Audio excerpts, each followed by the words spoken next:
علم و دانش کے معمار بائی احمد عقیل روبی۔ ہومر 800 قبل مسیح کا عظیم یونانی شاعر، ایلیڈ اور اوڈیسی کا خالق۔ اسے ہر عہد کا عظیم شاعر اور داستان نویس مانا جاتا ہے۔ ورجل، دانتے، ملٹن، جیمز جوائس، کازان ذاکیز اس کے اثر سے محفوظ نہ رہ سکے۔ عالمی ادب پر سب سے زیادہ اثر ہومر کا ہے۔ ہومر ملک اور سرزمین اپنے معدنی وسائل، جہازوں کی تعداد، فوجی استحکام اور اجناس کے ذخائر سے نہیں پہچانی جاتی۔ نامور شخصیتیں ملک اور سرزمین کی پہچان بنتی ہیں۔ ادب، شاعری، فلسفہ اور علم انہیں ناقابل فراموش اور زندہ جاوید بناتا ہے۔ امام غزالی 28 سال کی عمر میں نظام الملک طوسی کے پاس گئے اور نظام الملک طوسی نے ان کی صلاحیتوں کو دیکھ کر 60,000 اشرفیوں کی خطیر رقم سے بغداد میں ایک مدرسہ بنوایا، جہاں وہ ایک عمر فلسفے کی تعلیم دیتے رہے۔ نظام الملک طوسی ملک شاہ کے وزیر تھے۔ ملک شاہ کو جب پتہ چلا تو اس نے نظام الملک سے کہا، بابا، آپ نے اتنی رقم سے مدرسہ بنوایا، اگر یہ رقم فوج پر خرچ کی جاتی تو ہم کچھ مزید علاقہ فتح کر سکتے تھے۔ نظام الملک نے جواب دیا، تمہاری فوج کے تیر چند فرلانگ تک جائیں گے، لیکن اس مدرسہ سے فلسفے اور علم کی پھوٹی ہوئی خوشبو صدیوں تک جائے گی۔ نظام الملک کی بات بالکل درست تھی۔ جلیل القدر سلطنتوں کا جاہ و جلال، شان و شوکت، محل، مینارے، فوجی دبدبہ، سب کچھ خاک بن کر بکھر جاتا ہے، بس باقی رہتی ہے تو علم و دانش کی روشنی جو ملک اور قوم کو زندہ رکھتی ہے۔ یونان ایسی ہی سرزمین تھی، صدیاں گزر چکی ہیں، مگر وہاں مہکنے والے علم و دانش کے پھولوں کی مہک اب بھی قلب و جاں کو راحت بخش رہی ہے۔ انگریزی شاعر پی بی شیلی نے اپنی نظم کوئین موب میں یونان کی سرزمین کا ذکر کرتے ہوئے کہا تھا کہ "This was the land where nature cultivated wit, wisdom and intelligence." ذہانت، علم و دانش اور فہم سے شیلے کی مراد وہ نامور شخصیتیں ہیں جنہیں زمانہ سقراط، افلاطون، ارسطو اور ان سب سے پہلے ہومر کے نام سے یاد کرتا ہے۔ یہ لوگ وقت کی فصیل پر چراغ بن کر جل رہے ہیں اور ان کی روشنی میں صدیاں راستہ ڈھونڈ ڈھونڈ کر چل رہی ہیں۔ ہومر یونان کا بہت بڑا رزمیہ یعنی ایپک نگار تھا۔ سقراط، افلاطون اور ارسطو کی تحریریں اسی کا ہاتھ پکڑ کر آگے بڑھتی ہیں۔ تینوں اسے عظیم مصنف تسلیم کرتے ہیں، اس سے اختلاف بھی کرتے ہیں تو اس انداز میں کہ وہ اختلاف بھی اعتراف سخن دکھائی دیتا ہے۔ ہومر کو اپنی دو عظیم اور لافانی طویل نظموں ایلیڈ اور اوڈیسی کی وجہ سے عالمی شہرت حاصل ہے۔ صدیاں گزر چکی ہیں، اس کی شہرت میں ذرا بر فرق نہیں آیا اور دنیا کے ادب اور شاعری پر ہومر کا اثر آج بھی نظر آتا ہے۔ دنیا کے ہر بڑے لکھنے والے نے ہومر کی عظمت کو تسلیم کیا ہے اور ان کی تحریروں میں اس عظیم اور مہان لکھاری کے اثرات واضح طور پر دکھائی دیتے ہیں۔ ہومر 8ویں قبل مسیح کا شاعر ہے۔ کئی شاعر یہ دعویٰ کر چکے ہیں کہ اس کی پیدائش ان کی سرزمین میں ہوئی تھی۔ کہا یہ جاتا ہے کہ وہ نابینا تھا اور یونان کے مغربی ساحل ایشیائے کوچک کے کسی شہر میں پیدا ہوا تھا۔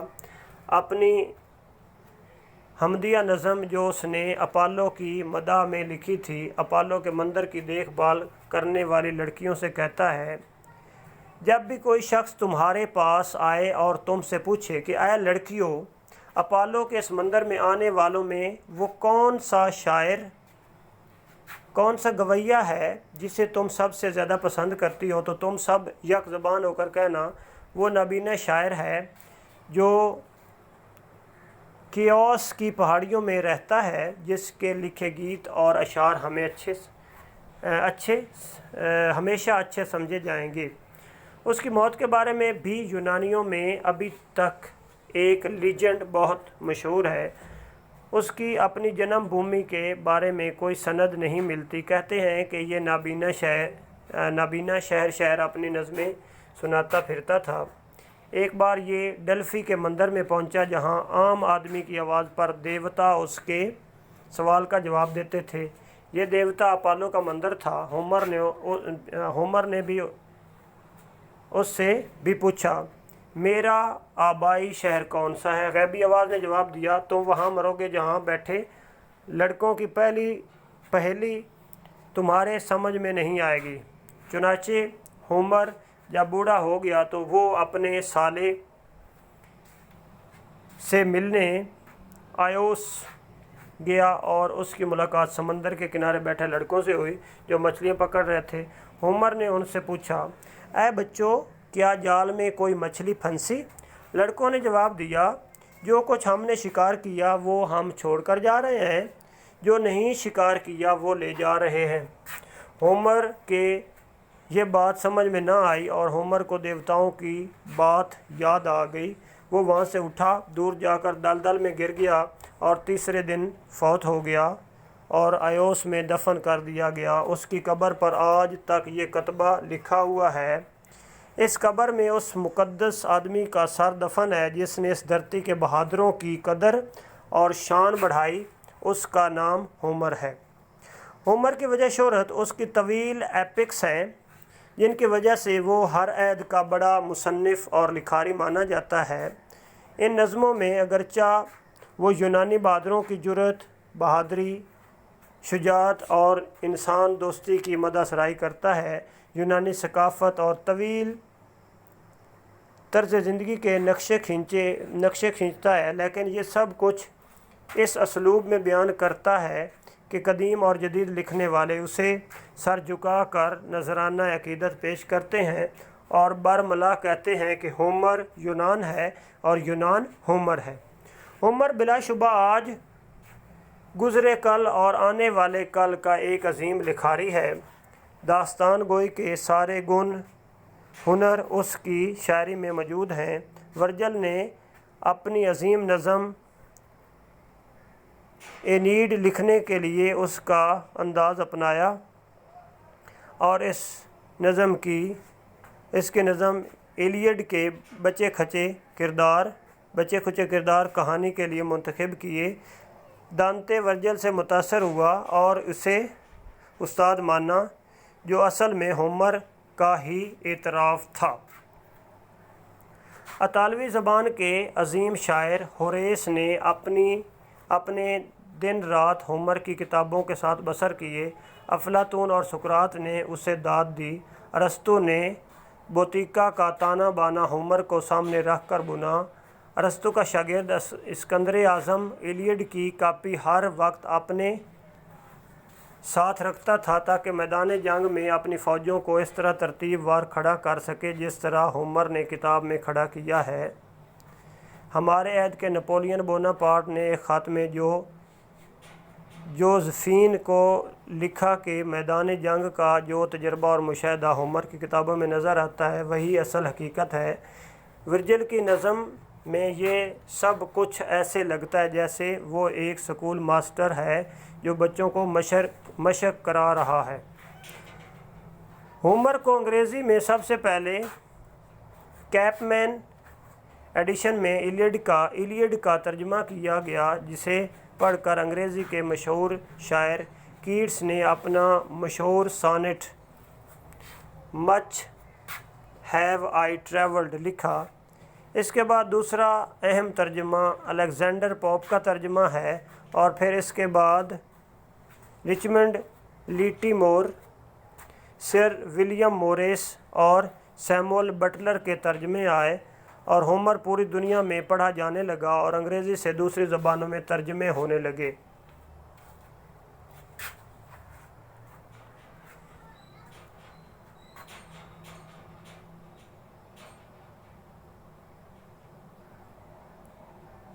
मोहम्मद सलीम और रहमान ने ओडिसी का जहां गर्द के उन्वान से उर्दू में तर्जमा किया और आलमी अदब होमर के असर से छुटकारा न पा सका। होरेस, वर्जिल, दांते, मिल्टन, टेनिसन, मैथ्यू आर्नल्ड और अहद जदीद के इज़रा पाउंड, जिन्होंने होमर को अपनी मंजिल कहा, जेम्स जॉयस और अहद जदीद के मशहूर epic Odyssey the modern sequel का मुसन्निफ़ काज़ान ज़ाकीज़ भी इसके असर से न बच सका, जिसका सारा शेरी निज़ाम होमर के निज़ाम पर मबनी है। बस उसने किरदारों की नफ्सियात को तब्दील किया है। दिबाचा निगार इस किताब के शुरू में कहता है, Kazantzakis Odyssey and the Ulysses of James Joyce both works concern with modern man in search of soul, and both utilize the framework of Homer's Odyssey as reference. काज़ान ज़ाकीज़ की ओडेसी और जेम्स जॉयस का यूलिसीज़ दोनों की कहानी एक ऐसे जदीद आदमी के गिर्द घूमती है जो रूह की तलाश में सरगर्दां है। इन दोनों ने होमर का निज़ाम शेरी अपनाया है और इन दोनों की कहानियों का ख़मीर होमर की ओडेसी से उठा है। इलियड में होने वाली ट्राय की जंग एक खूनरेज़ जंग थी, जिसमें ट्राय का शहर मुकम्मल तौर पर तबाह हो गया और लाखों मासूम और बेगुनाह इंसान एक खूबसूरत औरत की बेवफाई की भीड़ चढ़ गए, जिसका नाम हेलन था। देखा जाए तो पुजारी हेलन भी बेकसूर थी। इस लड़ाई के पस मंज़र में ओलंपिक्स में हंसते खेलते देवताओं के मंसूबे कार फरमा थे। इन मंसूबों को समझने के लिए एक छोटी सी नज़म पढ़ डालें, जिसका उन्वान किप्रिया था। इस नज़म में एक्लीज़ जो इलियड का हीरो है, उसकी माँ थेटिस जो समुद्री देवी थी, उसकी शादी की तकरीब में सब देवता जमा है। ज़्यूस देवता दूसरे देवताओं से कहता है कि इंसानों की आबादी बहुत बढ़ गई है, चुनाचे इस आबादी को कम करने के लिए एक बड़ी जंग होनी चाहिए। चुनाचा इसके लिए एक मंसूबा तैयार किया जाता है। चुनाचे देवी थेटिस एक गोल्डन सेब महफिल में लाती है। एफ्रोडाइटी, एथीना और हीरा तीनों देवियां इसे ललचाई नज़रों से देखती हैं। उनसे कहा जाता है कि ज़मीन पर जाकर किसी इंसान से फ़ैसला करा लो कि तुम में से कौन खूबसूरत है। जो खूबसूरत करार पाए वो ये सेब ले ले। चुनाचे वो सेब लेकर ज़मीन पर आ जाती हैं और उनकी मुलाकात ट्राय के बादशाह प्रियाम यानी प्राइम के बेटे पेरिस से होती है। पेरिस की कहानी ये है कि जब वो बेदार हुआ तो नजूमियों ने बतलाया कि ये शहज़ादा, जब वो पैदा हुआ तो नजूमियों ने बतलाया कि ये शहज़ादा ट्राय के लिए मुसीबत का बायस बनेगा और शहर ट्राय तबाह हो जाएगा। चनाचा प्रियाम ने उसे शहर से दूर भेड़ बकरियां चराने के लिए भेज दिया और तीनों देवियां उसके पास इंसाफ कराने आ गईं। बारी बारी हर देवी ने उसे लालच दिया। आखिर वो एफ्रोडाइटी के जाल में फंस गया, जिसने ये कहा कि वो उसे दुनिया की खूबसूरत तरीन औरत इनाम में देगी। ये सुनकर पेरिस ने गोल्डन सेब उसकी झोली में डाल दिया। एफ्रोडाइटी ने अपना वादा निभाया। हेलन बादशाह मिलिनास की बीवी यूनान की खूबसूरत तरीन औरत थी। पेरिस मेहमान बनकर उसके यहाँ जाता है। एफ्रोडाइटी के जादू की वजह से वो पेरिस के चक्कर में आ जाती है और पेरिस उसे भगाकर ट्राय ले जाता है। हेलन यूनानियों की इज्जत थी, चनाचे वो सब फौजें इकट्ठी करके ट्राय जाते हैं और एक खून रेज जंग होती है। ट्राय तबाह होता है, पेरिस समेत सब मारे जाते हैं और यूनानी हेलन को लेकर यूनान वापस आ जाते हैं। हेलन ने ज़मीन पर बसने वाली एक औरत और आसमानी देवता के मिलाप से जन्म लिया था। इसकी खूबसूरती और हुस्न बेमिसाल था, चनाचा यूनान की रियासतों के शहजादे उससे शादी के ख्वाहिशमंद थे और वो सब के सब हेलन के घर के सामने जमा हो गए। हेलन के बाप ने घर के सामने बादशाहों और शहजादों का हजूम देखकर एक बात सोची और सब के सामने ये तजवीज़ रखी कि ये कुरा अंदाज़ी के ज़रिए हेलन के होने वाले शौहर के नाम की पर्ची निकाल ली जाए और साथ साथ ये तजवीज़ भी रखी कि जिसका नाम निकल आए बाकी शहजादे फिर उसकी और हेलन की हिफाजत करें और उसकी इज़्ज़त पर हर्फ ना आने दें। सब इस बात पर राज़ी हो गए और मिलीनस से हेलन की शादी हो गई। जब शहज़ादा पेरिस हेलन को लेकर ट्राय भाग गया तो वादे के मुताबिक सब शहज़ादे अपनी अपनी फ़ौज लेकर ट्राय की तरफ रवाना हो गए और एक तबाहकुन जंग का मैदान सज गया। इस जंग में यूनान के नामवर बहादुरों ने हिस्सा लिया और शुजाअत की दाद पाई। एक्कीलीज़, ओडिसस, आगामेम्नन और एजैक्स के नाम काबिल ज़िक्र हैं। ट्राय की जंग फ़र्ज़ी नहीं हकीकी वाक़या है।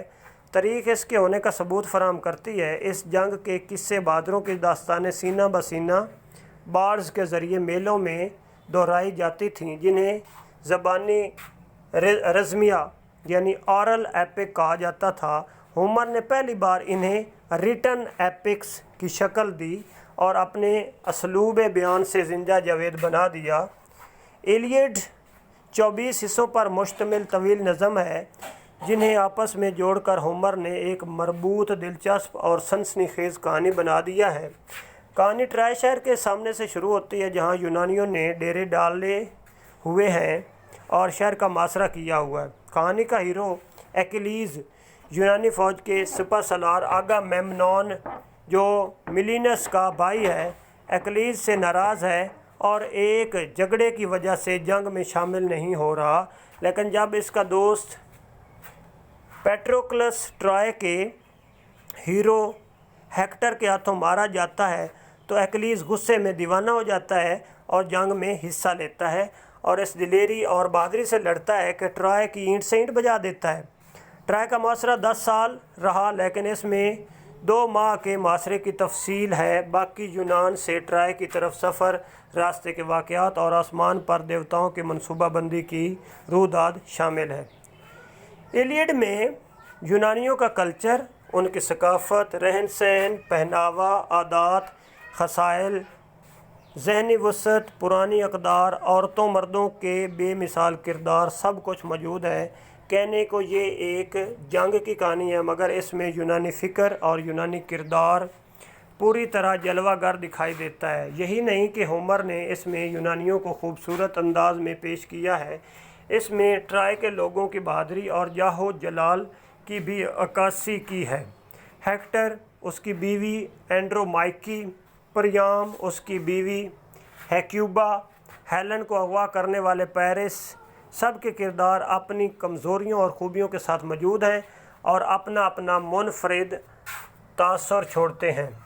इनमें एक बेमिसाल बहादुर एनीस भी है, जो जंग के बाद ट्राय छोड़कर अपने ख़ानदानों को लेकर चला जाता है और जिसे वर्जिल ने अपनी अजीम नज़म एनीड का हीरो बनाया है। इलियड में होमर का असलूब अपने पूरे अरूज पर है। इसमें लोहे और फौलाद की तलवारों की खनक भी है, फातेह की धाड़ भी और महकूम का तासुफ भी, ज़ख्मी अजसाम की सिसकियाँ भी और नेज़ों से लगाए हुए ज़ख्मों की कसक भी। होमर ने मैदान कारज़ार में इंसानों की मुख्तलिफ़ तस्वीरें बनाई हैं, जिनमें गुस्सा, बुज़दिली, दहशत, इज्ज़, फतह, शिकस्त के रंग बड़ी हुनरमंदी से भरे हैं।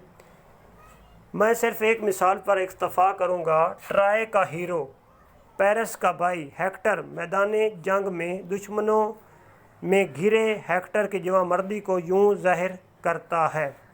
हेक्टर यूनानी सिपाहियों के दरमियान यूं खड़ा था जैसे एक बहादुर शेर शिकारी कुत्तों के दरमियान खड़ा हो या खानख्वार शिकारियों ने उसे घेरा हुआ हो, लेकिन हेक्टर के चेहरे पर ना कोई खौफ था ना परेशान था। होमर ने किरदारों की कैफियत बयान करते हुए आम जिंदगी के मुशाहदे से बड़ा काम लिया है। एजैक्स यूनानियों की फ़ौज का एक बहादुर सिपाही है।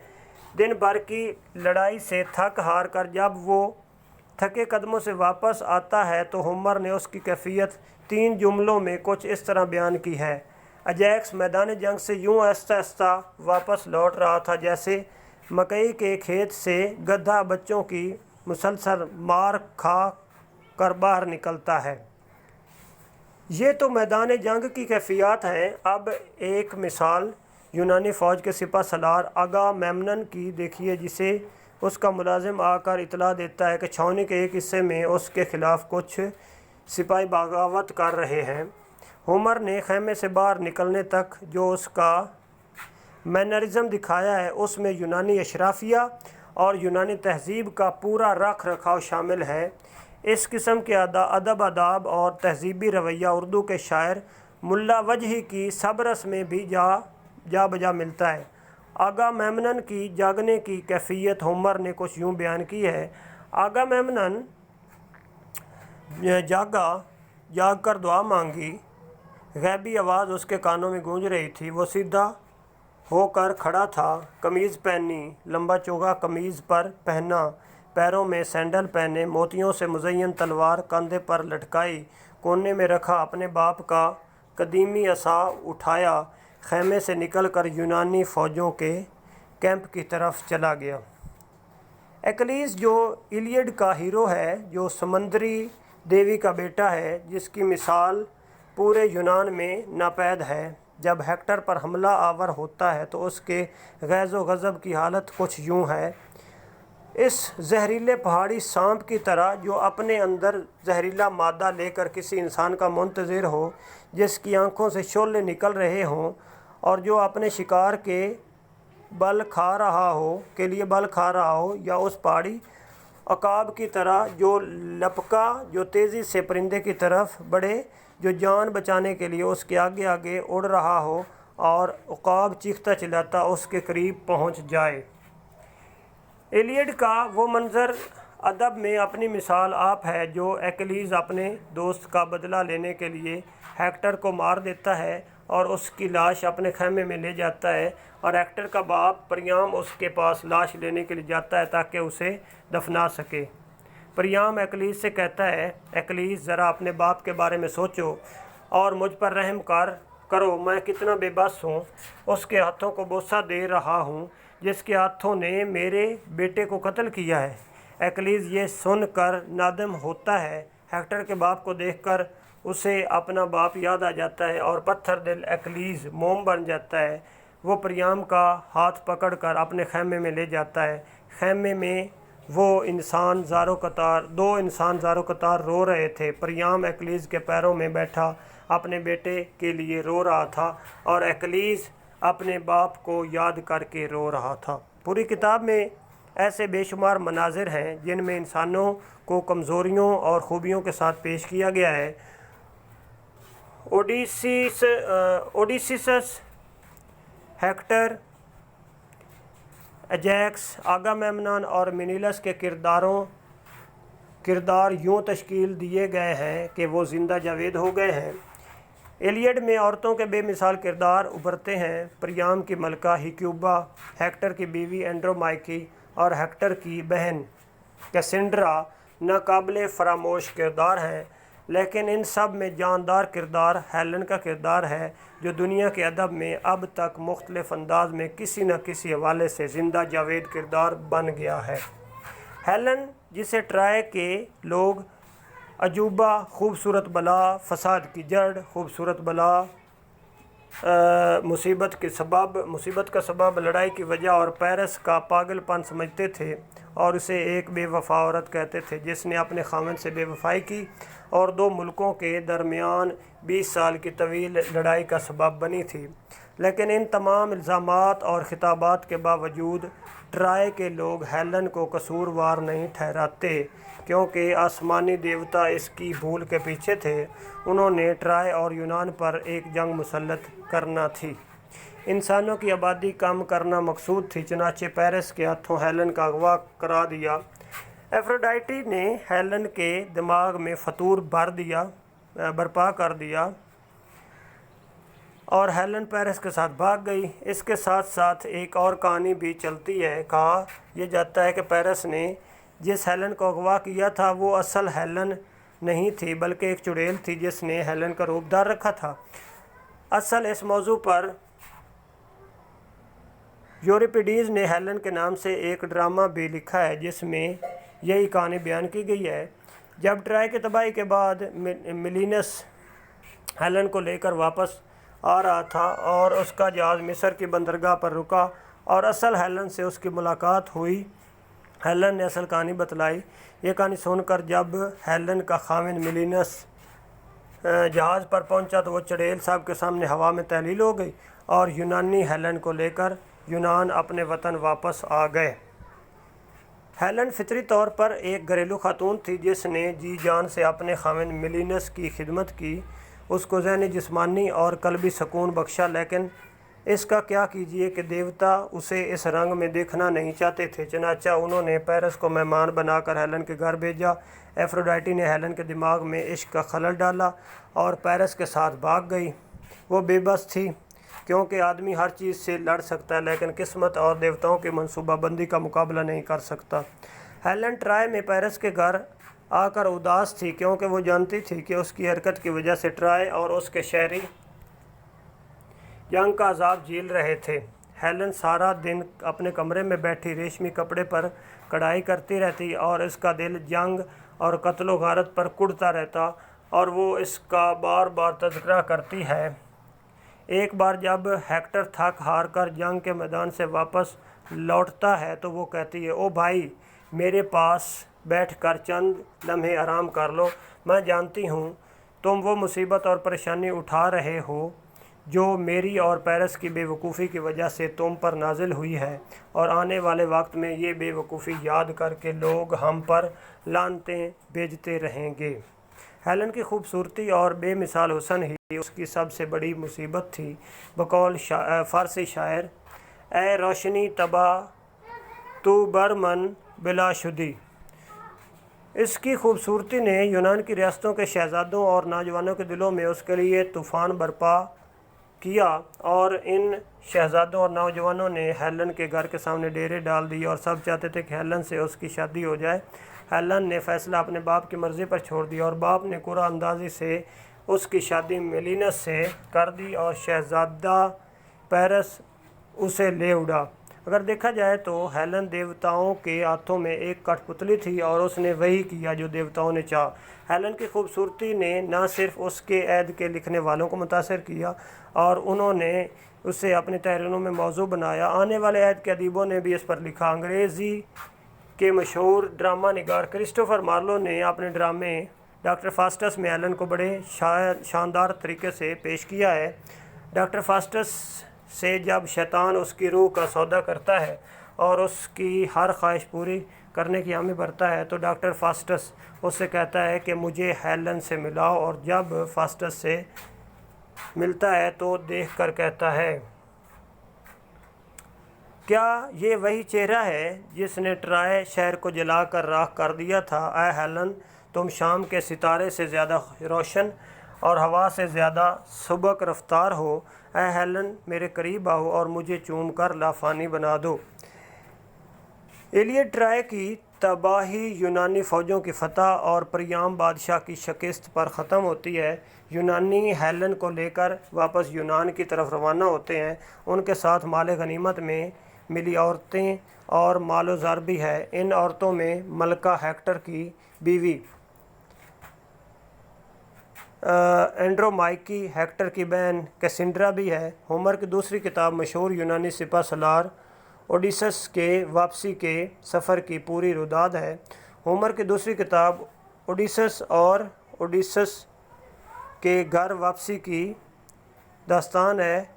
دیوتا اپالو اوڈیسس سے خوش نہیں، چنانچہ وہ اس کے جہاز کو سمندری طوفان میں گم کر دیتا ہے اور اوڈیسس مختلف جزیروں میں بھٹکتا پھرتا ہے۔ کبھی وہ اس جزیرے میں پہنچ جاتا ہے جہاں ایک جادوگرنی اس کے تمام آدمیوں کو سور بنا دیتی ہے، اور کبھی وہ سائکلوپس کی غار میں قید کر دیا جاتا ہے۔ کبھی ایک جادوگرنی اسے اپنے جزیرے میں قید کر لیتی ہے اور اوڈیسیپس اپنی بیوی اور بیٹے کی یاد میں آنسو بہاتا رہتا ہے۔ دوسری طرف اس کی بیوی پینیلوپی مشکلات کا شکار ہے اور ایتھاکا میں بیٹھی اوڈیسس کا انتظار کر رہی ہے۔ ارد گرد کی ریاستوں کے شہزادے اس کے گھر آ کر ڈیرے لگا دیتے ہیں اور پینیلوپی سے شادی کے منتظر ہیں، اور پینیلوپی کہتی ہے کہ اب تمہارا خاوند واپس اور पेनेलोपी से कहते हैं कि अब तुम्हारा खामिद वापस नहीं आएगा, तुम हमसे किसी एक का इंतखाब कर लो। पेनेलोपी एक चादर बुनना शुरू करती है और कहती है कि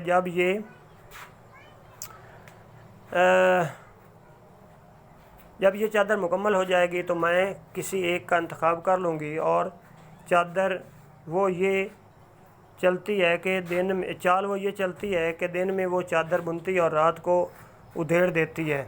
वो अपने बेटे टेलीमाक्सस, जिसे ओडिसस 2 साल का छोड़कर गया था, अब जवान हो चुका है, को हेलन के पास भेजती है ताकि ओडिसस का कुछ पता चल सके।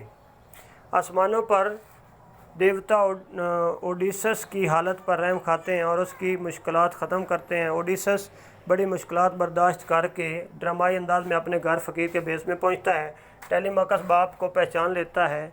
बाप बेटा दोनों घर आए शादी के उम्मीदवारों से लड़ते हैं और मार भगाते हैं और इस तरह ओडिसस अपनी बीवी और बेटे से मिलता है और कहानी का अंजाम खुशी और मिलाप पर ख़त्म होता है। होमर की ये नज़म एलियड की तरह एक अजीम एपिक तस्वर की जाती है जिसमें यूनानियों की बहादुरी का जिक्र बार बार आता है, लेकिन होमर के नक्काद एलियड के मुकाबले में इसे छोटा कारनामा करार देते हैं। इनका कहना है कि इस नज़म में वहदत और नज़्म व ज़ब्त का फुकदान है। इस बात का जिक्र अरस्तू ने भी बोतबका में किया है। मशहूर नकादों लॉन्जाइनस ने तो यहाँ तक कह दिया है कि यह नज़म होमर के बुढ़ापे की तख्लीक है, इसलिए इसमें वो जोश, वो हुनरमंदी और दिलचस्पी नहीं। एलियड में होमर ने जंग, कशमकश और तसादम को बड़ी हुनरमंदी से बयान किया है, जबकि ओडिसी में कहानी पर होमर की ये गिरफ्त नहीं। नकादों की आरा के बावजूद ये तवील रज़मिया एक अजीम रज़मिया है। इसमें किरदार निगारी, मुशाहदा, असलूब और ज़िंदगी का भरपूर तजर्बा मौजूद है। अगरचे इस मैदान जंग के नाकाबिल फरामोश कारनामे मौजूद नहीं, लेकिन ये ज़िंदगी के लाफानी रिश्तों की अक्कासी करती है। इसमें उमर ने इंसानी नफ्सियात और जज्बों के ऐसे अजीब व गरीब भंवर से कारी को गुजारा है कि वो अपने दिल की धड़कन पर काबू नहीं रख सकता। पेनेलोपी, जिसे खाविंद से बिछड़े 20 साल का अरसा गुजर चुका है, वो ये अरसा कैसे गुजारती है, किन किन मसाइब से नबर्दाज़मा होती है। उमर ने इनकी बड़ी उम्दा तस्वीर कशी की है। इसका किरदार अदब का एक मुनफरिद किरदार है। जब उसके माल में उससे शादी करने वाले दावत उड़ा रहे हैं, वो खिड़की में बैठी चादर बुन रही है। एक गवैया बार्ड ट्राय की जंग के वाक़यात पर मबनी अशार गा कर सुना रहा है जिसमें ओडिसस का नाम आता है, तो पेनेलोपी रोने लगती है और चिल्ला कर कहती है, बंद करो ये गीत, इन मेहमानों को खामोशी से शराब पीने दो, ये कहानी न छेड़ो, मेरा दिल खून के आंसू रोता है, क्योंकि ये कहानी सुनकर मुझे अपना खाविंद याद आ रहा है जिसका मैं मुसलसल सोग मना रही हूँ, उस ओडिसस का जो पूरे यूनान में सिर्फ़ एक ही था। पेनेलोपी एक वफ़ादार बीवी है जो 20 साल से अपने खाविंद का इंतज़ार कर रही है। चादर दिन को बुनकर रात को उधेड़ देना खाविंद से उसकी वफ़ादारी का सबूत है। जब ओडिसस फ़कीर के भेस में आता है तब वो उसे शक की नज़र से देखती है कि कहीं ये भी आसमानी देवता की कोई चाल ना हो, लेकिन जब ओडिसस मियाँ बीवी के दरमियान कुछ खुफिया इशारों का जिक्र करता है तब वो उससे वालिहाना मिलती है। ओडिसी में इंसानी जज्बों की आला अक्कासी के बेशुमार मनाजिर हैं। मुझे ज़ाती तौर पर ओडिसस के कुत्ते आर्गस से 20 साल बाद ओडिसस के मिलने का मंज़र बहुत अच्छा लगता है। वो ये मंज़र है जिसे दुनिया अदब का एक शाहकार तस्वर किया जाता है। ओडिसस का कुत्ता आर्गस, जो जवानी में ओडिसस के साथ शिकार पर जाता था, जिसे वो दिलो जान से चाहता था, अब बूढ़ा हो चुका और 20 साल के इंतज़ार ने उसे करीबुल मर कर दिया है और इंतज़ार ने उसकी सारी तवानाई निचोड़ ली है। ओडिसस जब चरागाह में दाखिल होता है तो अपने नौकर से बातें कर रहा है, तो आर्गस ओडिसस की आवाज़ सुन लेता है और चौंकता है। आर्गस चरागाह के गेट के पास गंदगी के एक ढेर पर मुर्दा हालत में पड़ा था। अपने मालिक की आवाज़ सुनकर उसने उसकी तरफ देखा। अपनी कमज़ोरी के बावजूद दुम हिलाई, कान खड़े किए, ज़मीन पर अपने आप को घसीट कर चलने की कोशिश की, मगर हिल न सका और ओडिसस उसकी तरफ बढ़ा। मौत का अंधेरा आर्गस पर छा रहा था और ओडिसस ने मुंह एक तरफ करके अपनी आंखों से आंसू साफ किए। अपने नौकर, अपनी दाया और अपने बेटे से मिलने के मनाजिर बेहद जज्बाती और ड्रामाई हैं। इनकी कैफियत की अक्कासी करते वक्त होमर का फ़न अपने अरूज पर है। इन दोनों किताबों में सबसे अहम चीज़ होमर का क़यामत खेज़ मुशाहदा है, जो चीज़ों को इतना करीब से देखता है और फिर अपने बयानिया में इतनी महारत से बयान करता है कि पढ़ने वाले की अकल दंग रह जाती है। बाज़ नकादों को ये शक है कि क्या होमर वाकई अंधा था, क्योंकि कोई नाबीना शख्स चीज़ों का इतनी जुज़ियात के साथ बयान नहीं कर सकता। इसका जवाब यही है कि शायद होमर की एक तीसरी आँख भी थी, उससे वो सब कुछ नज़र आ जाता है जो हम दो आँख वालों को नज़र नहीं आता। होमर पहाड़ों, समुद्रों, जजीरों और इलाके के मौसमों और फसलों के बारे में भरपूर इल्म रखता है। हो सकता है उसके ज़माने में कोई जोग्राफिया दान हो जिससे उसने ये सारा इल्म हासिल किया हो। एक नकाद लोइस लूमी की ये राय है कि होमर के ज़माने में एक यूनानी जोग्राफिया दान गुजरा है जिसका नाम स्ट्राबो था।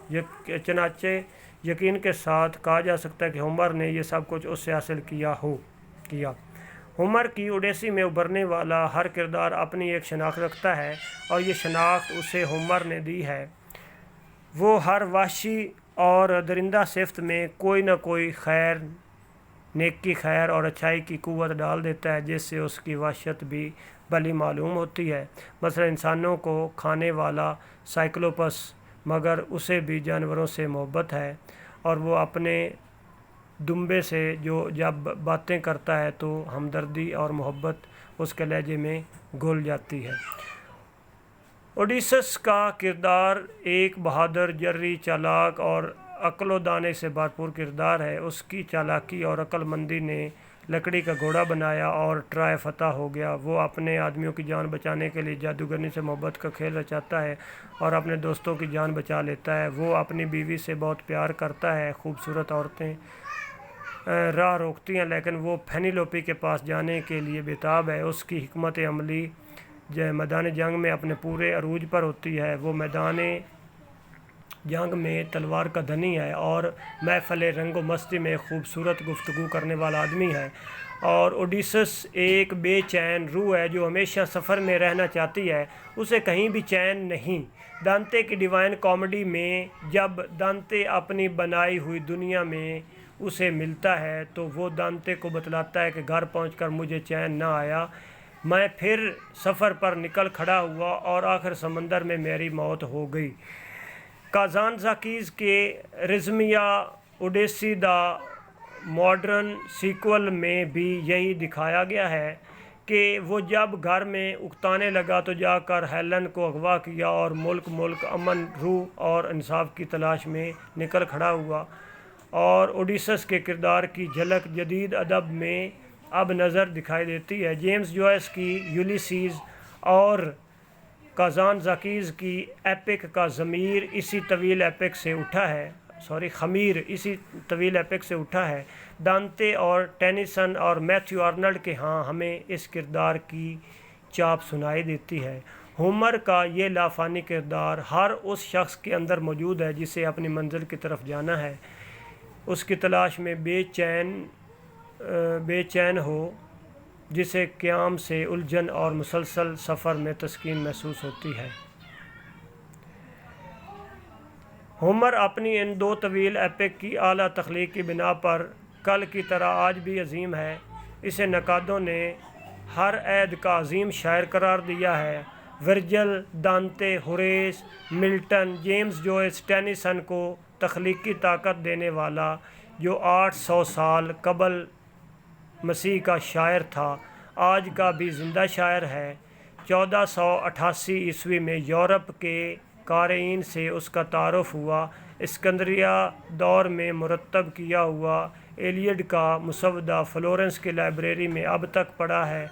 इसे माइकल एंजेलो ने डिज़ाइन किया था और होमर के नाम के आगे लिखा था, humour whom the muse loved above all other men.